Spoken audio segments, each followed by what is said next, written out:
Warning: this video contains descriptions of historical crimes that some viewers may find disturbing.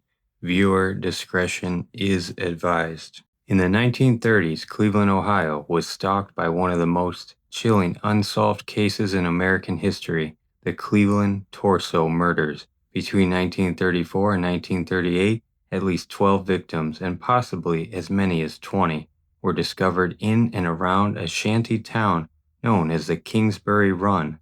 The unknown killer earned the nickname the Mad Butcher of Kingsbury Run. Why? Because nearly every victim was found decapitated, often with their limbs removed, and in some cases the cuts were so precise that investigators believe the killer had medical or butchering skills. Many bodies were never identified, making the case even more unsettling. The first recognized victim appeared in September 1934, a man whose body had been drained of blood before being left in the open. A year later, in 1935, two more victims turned up, one on Jackass Hill and another floating in the Chuhunga River. By then, police realized they had a serial predator on their hands. The investigation was led by none other than Eliot Ness. Yes, the same man famous for taking down Al Capone in Chicago. Ness became Cleveland's safety director in 1935, and the case quickly became his obsession. Despite raids, interviews, and even burning down shanty towns in hopes of flushing out the killer, Ness never found enough evidence to make an arrest that would stick. One major suspect was a doctor named Francis E. Sweeney.